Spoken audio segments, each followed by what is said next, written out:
नाटू घबराहट में अपने बचने के ऑप्शन को दूर जाते देख चिल्लाया, अरे हेल्प करो, मेरे तो पैरों में क्रैम्प्स पड़ गए हैं, अभी शिप मत चलाओ, हम अभी वापस नहीं आए हैं। वो शिप उन लोगों को पीछे छोड़कर तुरंत वापस हो लिया। शिप पर मौजूद लोगों ने कुछ देर तक पुष्कर के बारे में बातचीत की और फिर अपने अपने कामों पर लग गए, जिसकी वजह से रेस्टोरेंट का माहौल वापस शांत हो गया। मृणाल ने हैरान होते हुए पूछा, पुष्कर, क्या तुम भी स्पेशल फोर्सेस के मेंबर हो? मृणाल साथ ही साथ कनिष्का को भी सहारा दे रही थी, जो कि नशे में धुत हो चुकी थी। पुष्कर ने सिर हिलाते हुए ना कह दिया। पुष्कर और इंस्ट्रक्टर धनंजय के बीच का रिश्ता केवल और केवल लेन देन का था। इंस्ट्रक्टर धनंजय केवल और केवल पुष्कर की बनाई हुई दवाइयों से मतलब रखता था, और अब जब धनंजय ने सोनाली को भी इस मैटर में घसीट लिया था, तो धनंजय को सोनाली को भी कुछ दवाइयां देनी थी। सोनाली ने मुस्कुराते हुए पुष्कर से कहा, मैं अपने आप को इंट्रोड्यूस करना चाहती हूं, मेरा नाम सोनाली है, मैं पैंथर स्पेशल फोर्सेस से हूं। पुष्कर ने बस इतना ही कहा। पुष्कर जानता था कि सोनाली को उसकी असली आइडेंटिटी के बारे में भी पता होगा। जहां तक कि डार्क लिस्ट की बात थी, पुष्कर अभी भी अपनी आइडेंटिटी सबको नहीं बताना चाहता था। पुष्कर डार्क लिस्ट की कैपेबिलिटी से अच्छी तरह से वाकिफ था। वो जानता था कि अगर डार्क लिस्ट वाले ना चाहें तो स्पेशल फोर्स भी इस बात का पता नहीं लगा सकती थी कि डार्क लिस्ट का असली लीडर कौन था। पहले भी जब संग्राम वहां का लीडर था तो लोगों को भले ही संग्राम नाम मालूम था, लेकिन किसी ने भी उसे असल में देखा नहीं था, ना ही कोई उसकी आइडेंटिटी को कंफर्म कर सकता था। सोनाली ने पुष्कर को गौर से देखा और फिर गहरी आवाज में बोली, पुष्कर श्रीवास्तव, मैं घुमा फिरा कर बात करना पसंद नहीं करती। मैंने सुना है कि तुमने धनंजय के साथ कुछ दवाइयों की डील की है। वो तुम्हें उन दवाइयों के कितने पैसे देता है? मैं डबल दे सकती हूं अगर तुम मेरे साथ डायरेक्ट डील कर लो। पुष्कर बस मुस्कुरा दिया। पुष्कर जानता था कि सोनाली जैसी बड़ी पोस्ट के लोग बहुत बिजी होते थे और समय उनके लिए बहुत कीमती होता था, इसलिए वे सीधी सीधी ही बात करते थे। और इस वक्त सोनाली एक डेप्यूटी कैप्टन को सबके सामने पीट चुकी थी। इसका मतलब था कि सोनाली को पुष्कर से बहुत बड़े फायदे की उम्मीद थी। पुष्कर ने अचानक कुछ सोचा और कहा, क्या तुम्हारे पैंथर स्पेशल फोर्सेस की सभी मेंबर्स लड़कियां हैं? सोनाली ने तुरंत कहा, हां, क्या तुम भी हमारी स्पेशल फोर्स ज्वाइन करने में इंटरेस्टेड हो? अगर ऐसा है तो मैं तुम्हारे लिए एक एक्सेप्शन कर सकती हूं। हमारी पूरी पैंथर स्पेशल फोर्स में केवल तुम ही एक लड़के रहोगे। सोनाली उन खास दवाइयों के लिए एक लड़के को भी अपनी स्पेशल फोर्सेस में शामिल करने के लिए तैयार थी। पुष्कर ने हंसते हुए अपना सिर ना में हिलाया और जवाब दिया, अभी वो दवाइयां मेरे पास नहीं है, लेकिन हां, जब मैं वापस जाऊंगा तो मैं तुम्हें कांटेक्ट जरूर करूंगा, लेकिन मेरी भी कुछ कंडीशंस हैं। सोनाली बिना हिचकते हुए बोली, ठीक है, बताओ क्या कंडीशन है? वैसे पुष्कर, मुझे कुछ देर पहले रिपोर्ट मिली थी कि तुमने ही हाफिज ने गैंग वालों को खत्म किया है। यह तुमने कैसे किया?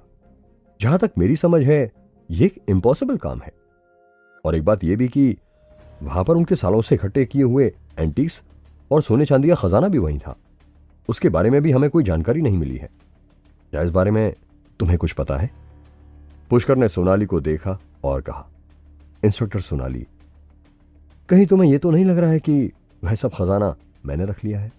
सोनाली ने पहले ही नोटिस कर लिया था कि पुष्कर के पास कोई सूटकेस या कोई बैग या सामान नहीं था, इसीलिए उसे पता था कि पुष्कर ने वो सब खजाना नहीं लिया होगा, लेकिन एंटीक्स गायब तो थे ही। भले ही सोनाली ने आइलैंड को चारों तरफ से घेर रखा था, लेकिन फिर भी उसे लग रहा था कि अब वह खजाना उसे दोबारा कभी नहीं मिलने वाला था। सोनाली ने एक नजर नशे में धुत कनिष्का की ओर देखा और कहा, मैं तो बस ऐसे ही पूछ रही हूं, लगता है इस वक्त आप बिजी हो। फिलहाल तुम इस कनिष्का को आराम के लिए उनके कमरे में भेज देते हैं, फ्री होकर बाद में बात करेंगे। पुष्कर कनिष्का को गेस्ट रूम ले आया था। साथ में मृणाल और लालू भी आए थे। पुष्कर ने कहा, मृणाल, इसका ध्यान रखना। पुष्कर जानता था कि कनिष्का केवल नशे में थी, इसलिए पुष्कर के वहां रहने की कोई जरूरत नहीं थी। मृणाल ने मुस्कुराते हुए कहा, पुष्कर जी, आप मुझे डॉल भी कह सकते हो। पुष्कर ने भी मुस्कुराकर जवाब दिया, ओके डॉल। मृणाल शर्माते हुए पुष्कर से बोली, मुझे नहीं पता था कि आपकी पहुंच इतनी ऊपर तक होगी, लेकिन कनिष्का ने थोड़ी देर पहले जो कहा था वो सच था। क्या आप हमारी फैमिली की मदद कर सकते हैं? अगर हमारी फैमिली कंपटीशन में हार गई तो कनिष्का को किसी और से शादी करनी पड़ेगी। पुष्कर ने एक नजर कनिष्का को बेड पर पड़े हुए देखकर कहा, ये मैटर तुम अपनी फैमिली में ही डिस्कस करो, मैं कुछ नहीं कर सकता। इस वक्त कनिष्का बहुत ही खूबसूरत लग रही थी, लेकिन पुष्कर बेकार के मसलों में नहीं पड़ना चाहता था। मृणाल ने हाथ जोड़ते हुए कहा, अगर हम फैमिली में डिस्कस करके इसे सॉल्व कर पाते तो हम यहां हाफिज ने गैंग वालों के पास आते ही नहीं। हमने तो सुना था कि यहां पर बहुत ताकतवर योद्धा रहते हैं, लेकिन हमने देख लिया कि आपसे ताकतवर तो कोई भी नहीं, इसलिए प्लीज हमारी मदद कीजिए, प्लीज। लेकिन पुष्कर ने अपने आप को पिघलने नहीं दिया और सख्त लौंडा बना रहा और साफ मना कर दिया। अब पुष्कर का दिल इतना कठोर हो चुका था कि कोई भी आसानी से उसे उसकी मर्जी के खिलाफ कोई काम नहीं करवा सकता था, भले ही मृणाल जैसी कोई क्यूट लड़की ही उससे रिक्वेस्ट क्यों ना करे। पुष्कर ने कहा, इस बारे में अब और बात करने से कोई फायदा नहीं, गुड बाय। और ये कहते ही पुष्कर तुरंत चला गया। अरे पुष्कर जी सुनिए तो। मृणाल ने 2-3 बार आवाज दी, लेकिन पुष्कर नहीं रुका। मृणाल के पास इस वक्त कनिष्का के पास बैठे रहने के अलावा और कोई चॉइस नहीं थी, और वह कनिष्का को देखते हुए बोली, अब मैं क्या कर सकती हूं, तुम ही बताओ। कनिष्का नशे में बड़बड़ाते हुए बोली, तुम उसे लेकर आओ, कैसे भी। वो चला गया क्या? मृणाल ने छत की ओर देखते हुए कहा, लगता है उसे पता चल गया कि तुम नशे में होने की एक्टिंग कर रही थी। शायद मृणाल पहले भी कनिष्का को इस तरह की एक्टिंग करते हुए देख चुकी थी। कनिष्का ने गुस्से से अपने होंठ काटते हुए कहा, आज तो मेरी बहुत ज्यादा बेइज्जती हो गई, मुझे तो यकीन नहीं हो रहा। और सबसे बेकार बात तो यह है कि इस सब के बाद ही पुष्कर मेरी हेल्प भी नहीं करना चाहता। कनिष्का सोचने लगी, ये पुष्कर कितना कमीना है, मुझ जैसी सुंदर लड़की की रिक्वेस्ट को भी मना कर दिया इसने, और अब तो है इंस्पेक्टर सोनाली भी पुष्कर से हंस हंसकर बातें कर रही थी। मुझे समझ में नहीं आ रहा आखिर पुष्कर है क्या चीज। कनिष्का को लग रहा था कि पुष्कर, जो कि बहुत ही ज्यादा हैंडसम और अट्रैक्टिव था, और साथ ही साथ बहुत ज्यादा ताकतवर भी था, वो इकलौता था जो कनिष्का का पति बनने के काबिल था। मृणाल ने तुरंत कहा, लेकिन आप समझ क्यों नहीं रही हो, अगर पुष्कर को हमारी फैमिली की तरफ से कंपटीशन में पार्टिसिपेट करना है तो उसे आपसे शादी करनी ही होगी, और अगर शादी हो गई तो आपको उसके साथ वो सब भी करना पड़ेगा। कर पाओगी? कनिष्का ने तुरंत कहा, ऐसी बेशर्मी वाली बातें मत करो, और वैसे भी ये सब मैं अपनी फैमिली के लिए कर रही हूं, अपने लिए नहीं, और पति पत्नी को तो ये सब करना ही पड़ता है। दूसरी तरफ पुष्कर अपने कमरे में वापस आ चुका था। पुष्कर को उम्मीद नहीं थी, लेकिन इस वक्त उसके कमरे में सोनाली बैठी हुई थी और वो लैपटॉप पर कुछ टाइप कर रही थी। सोनाली इस वक्त बड़े बड़े चश्मे पहने हुए थी और उसकी उंगलियां तेजी से कीबोर्ड पर टाइपिंग कर रही थी। सोनाली खूबसूरती, इंटेलिजेंस और मैच्योरिटी का एक गजब का कॉम्बिनेशन थी। सोनाली ने तुरंत लैपटॉप बंद करते हुए पुष्कर को हैरान होकर देखा। अरे तुम तो बहुत जल्दी वापस आ गए, मुझे लगा था तुम 2-3 घंटे तो लोगे ही। पुष्कर ने प्ले अलोंग करते हुए कहा, अब इंस्ट्रक्टर सोनाली मेरा इंतजार कर रही थी तो मैं देर कैसे कर सकता था। इस वक्त स्पेशल फोर्सेस का पुष्कर के साथ जो रिलेशन था वो बहुत ही नाजुक था। एक तरफ तो धनंजय ने बहुत कोशिश की थी कि पुष्कर किसी तरह उनकी स्पेशल फोर्सेस ज्वाइन कर ले। पुष्कर की जो ताकत थी उसके हिसाब से तो पुष्कर आधी स्पेशल फोर्सेस की ताकत रखता था। दूसरी तरफ पुष्कर की दवाइयां थी। पूरे के पूरे भारत में शायद इस वक्त और ऐसी कोई दवाई नहीं थी जो स्पेशल फोर्सेस की ताकत को इतने कम समय में इतनी ऊंचाई तक ले जा सकती थी। इस वक्त धनंजय के लिए पुष्कर इतना ज्यादा इंपॉर्टेंट था कि वह 2-4 कैप्टन और डिप्टी कैप्टन को खोने के लिए भी तैयार था, और यही देखकर सोनाली भी पुष्कर को बहुत इंपॉर्टेंस दे रही थी। बिल्कुल, मुझे तुमसे कुछ बहुत जरूरी बात करनी है। जहां तक तुम्हारी दवाइयों की बात है, वो तो व्हाइट टाइगर स्पेशल फोर्सेस के पास भी है, और मैं चाहती हूं कि मेरी पैंथर स्पेशल फोर्सेस के पास भी वो दवाई आ जाए। तुम्हारी जो भी कंडीशंस हैं, मैं वो सब मानने को तैयार हूं। यह कहते हुए सोनाली ने पुष्कर को पैंथर पैटर्न का बना हुआ एक गोल्ड कार्ड दिया।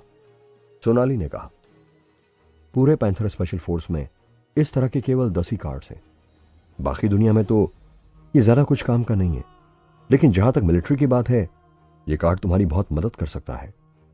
पुष्कर जानता था कि यह कार्ड सोनाली उसे ऐसे ही नहीं दे रही थी, लेकिन फिर भी पुष्कर ने उस कार्ड को ले लिया और कहा, ठीक है, जो दवाइयां तुम चाहती हो मैं तुम्हें कल दे दूंगा। सोनाली ने खुश होते हुए तुरंत कहा, वाह, ये हुई ना बात, अब तुम मुझे और भी ज्यादा अच्छे लगने लगे हो। एक बात और, अगर तुम पैंथर स्पेशल फोर्स ज्वाइन करते हो तो मैं तुम्हें कैप्टन की पोजीशन देने को तैयार हूं। भले ही पैंथर टीम के सभी मेंबर्स बहुत ताकतवर थे, लेकिन हर मिशन के बाद वो घायल हो जाते थे। और तो और बाकी की 3 स्पेशल फोर्सेस के मेंबर्स पैंथर वालों को हमेशा खुद से कमजोर समझते थे। लेकिन अब सोनाली के पास मौका था कि सारी बाजी पलटी जा सकती थी। पुष्कर ने जवाब दिया, नहीं, मुझे पैंथर ज्वाइन करने की कोई जरूरत नहीं है। मैं किसी बंधन में नहीं रहना चाहता। पुष्कर ने कार्ड केवल इसीलिए लिया था क्योंकि हो सकता था कि यह कार्ड फ्यूचर में उसके काफी काम आ सकता था। लेकिन पुष्कर पैंथर्स का कैप्टन नहीं बनना चाहता था। कुछ ही दिनों में कॉलेज भी स्टार्ट होने वाला था, इसलिए पुष्कर अपना सारा टाइम केवल प्रियंका के साथ गुजारना चाहता था। पुष्कर की सोनाली के साथ इस डील की वजह से स्पेशल फोर्सेस के साथ उसके रिलेशन काफी बेहतर हो गए थे। एक लंबी जर्नी के बाद पुष्कर आखिरकार अपने लेक साइड विला पर वापस पहुंच गया। इस वक्त घर पर प्राची, सोनिया, नैना और दादाजी सभी मौजूद थे और वह पुष्कर को देखकर बहुत ज्यादा खुश थे। प्राची ने जोर से चिल्लाते हुए कहा, पुष्कर, पुष्कर, तुम आखिरकार वापस आ ही गए। वो इस वक्त बाहर के लॉन में एक साइकिल इधर उधर दौड़ा रही थी। सोनिया ने शर्माते हुए कहा, पुष्कर, तुम्हारा एडमिशन का नोटिस भी आ गया है। गैस करो, तुम्हें कौन सी यूनिवर्सिटी में एडमिशन मिला है? सोनिया ने इस वक्त बहुत ही टाइट और खूबसूरत कपड़े पहने हुए थे। वैसे तो सोनिया बार में काम करने जा रही थी, लेकिन नैना ने सोनिया से कहा था कि उसकी पढ़ाई जरा जरूरी थी, इसीलिए नौकरी छोड़ दो। सोनिया अब केवल पढ़ाई पर ही ध्यान दे रही थी। अब सोनिया काफी खुश रहने लगी थी और उसके कई सारे दोस्त भी बन चुके थे।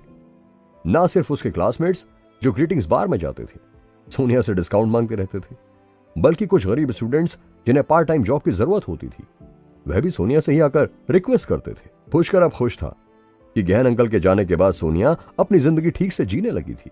पुष्कर ने मुस्कुराते हुए कहा, मुंबई यूनिवर्सिटी, अब खेलना बंद करो और घर के अंदर चलो। पुष्कर के मुस्कुराने की वजह सोनिया नहीं थी, वो तो इसीलिए मुस्कुरा रहा था कि अब वो प्रियंका को हासिल करने की अपनी जंग शुरू करने वाला था। क्या करने वाला था पुष्कर सोनाली के गोल्ड कार्ड का? क्या पुष्कर और प्रियंका अब एक ही क्लास में होंगे? जानने के लिए सुनते रहिए ये एक्साइटिंग कहानी सिर्फ पॉकेट FM पर।